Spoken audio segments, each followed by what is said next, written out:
So Ghost of Tsushima is doing well in Japan. I think that's great, especially when you consider one of the narratives that the game journalists were pushing, saying that the game is disrespectful because it was made by a Western developer and all this stuff.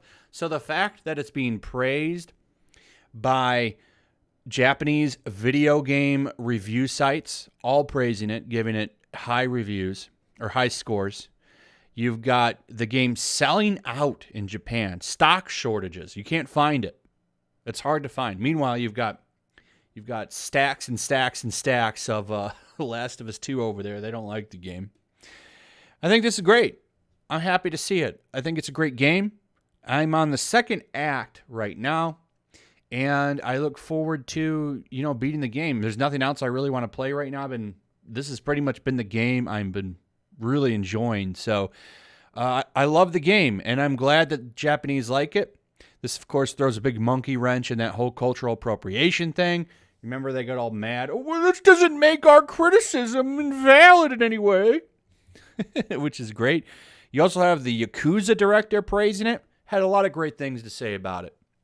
I think that's fantastic.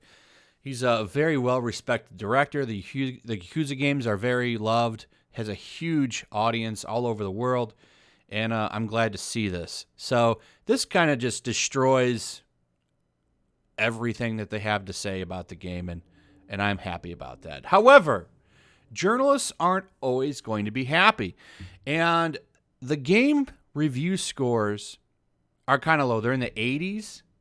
Over on Metacritic, it's over on the 80s somewhere. Journalists kind of critiqued it a little harder. We can't give it a high rating like we did with The Last of Us 2. We don't want it to come up there because, we're critics. So let's keep the game suppressed a little bit. And they did. Had some problematic features, stuff like that. So the game, we have to suppress it. We don't want this game to beat Last of Us 2, even though it's much more loved than Last of Us 2. And this has turned into a crazy, fun little culture war in video games about, the game journals like and the game regular players like, which is Ghost of Tsushima. That was some fun salt. However, one brave journalist has found the solution to make the sequel problematic-free. That's right, everybody. The game must star a woman. In fact, it has a clear hero in waiting, a legendary woman samurai. So that's how you get rid of all of those problematic complaints. You bring a woman in. Easy enough, right? Well, wrong. Okay, well, once you put a woman in the lead, there's all kinds of questions that are going to need to be answered when it comes to the journals. How are you going to handle that? Is she going to take on toxic men? Is she going to fight sexism and misogyny? Stuff like that. And if you don't handle that stuff, they'll knock you down again because, of course, everything must be political. One of the reasons that journals were slamming the game in the first place is because the game didn't handle politics, such as the class structure. In case you don't know, samurai were definitely in a caste, it was like a caste system, and the samurai were a higher class. They were like a higher nobility. I don't want to get into all of that too much.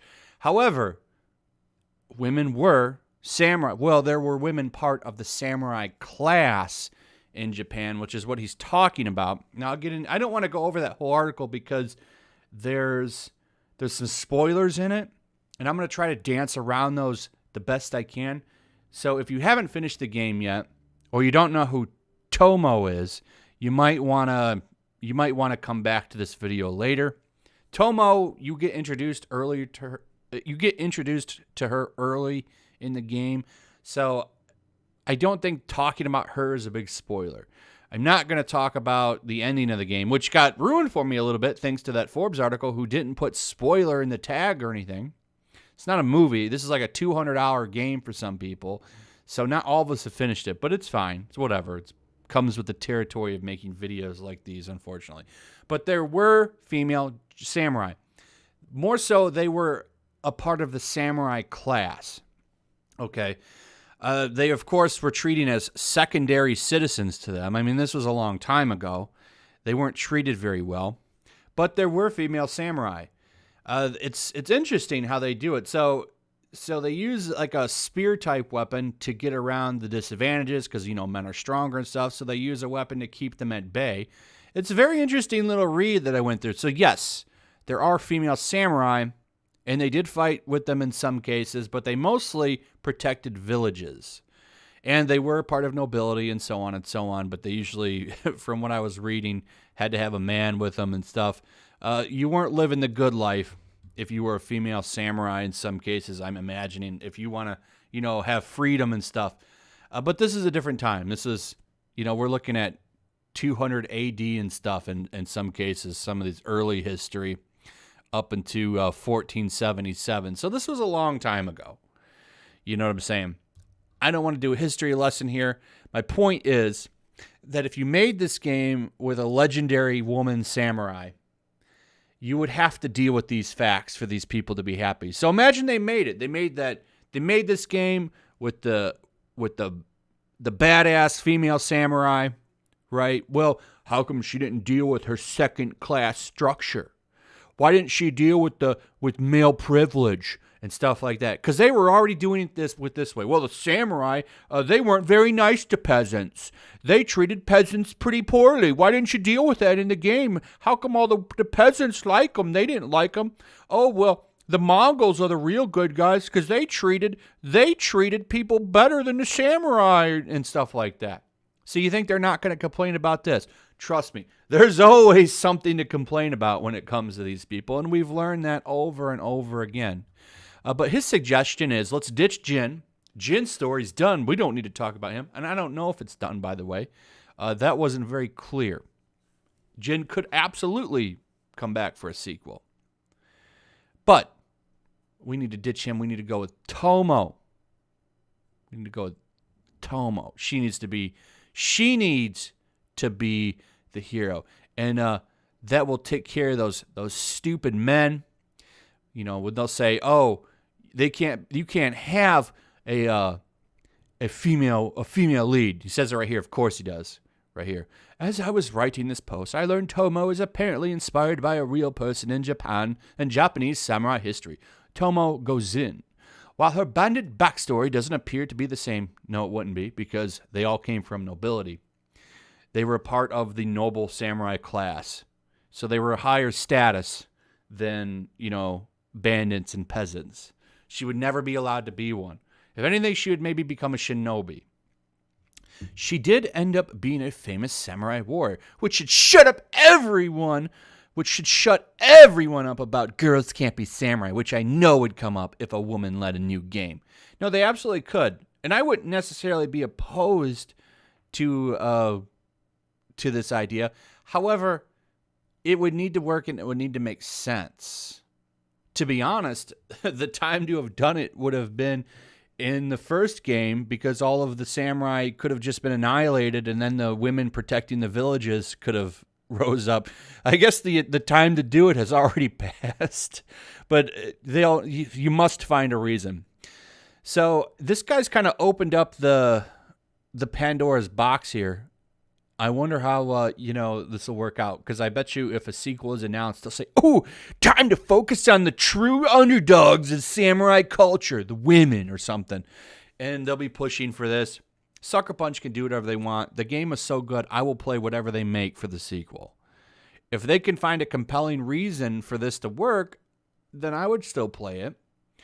But it's just the fact that the real reasoning that he wants this game to be made with Tomoe or anybody is to just throw salt at gamers, at dudes that liked the first one, because that's the best way to make things work for them, is to make it a woman. Let's swap something out, make some changes.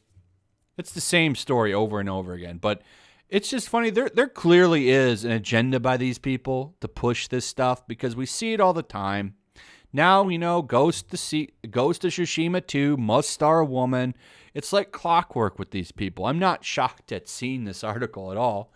I find it funny, that it came out a little bit later.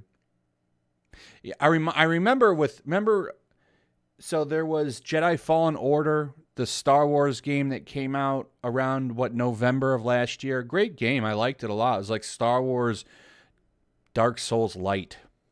You know, it's like an easier Dark Souls. Clearly, the game took inspirations from Dark Souls. But there were people mad that that game starred a guy. Like, why isn't it a woman Jedi? Like, one person even said, we've had women in every major Star Wars thing since Disney took over. This one should be a woman, too. Like, for real, that was a real article. So, it's just funny. Why can't a dude star in a game anymore? You know, is that the thing? Every game has to star a woman. It just blows me away. Who cares? And like I said, if you wanted to make a game based on these female samurai, I'm not against it. But do it because that's the story you want to tell, not because a bunch of journalists wanted you to do it. And I don't think Sucker Punch will bend the knee. I think they'll make the game they want to make, and they should be allowed to do that. I would have even been okay with Naughty Dog making the game they want to make. Like, the thing with Naughty Dog that had me and a lot of other people salty was of how they handled the situation. How they handled, you know, the leaks and how they went after people. They made a lot of salt from that. So, you know, just be respectful for your fans and make a good game. I don't think it's that hard. You know what I'm saying? But it's just funny. There clearly is something going on with these people, and I find it very interesting.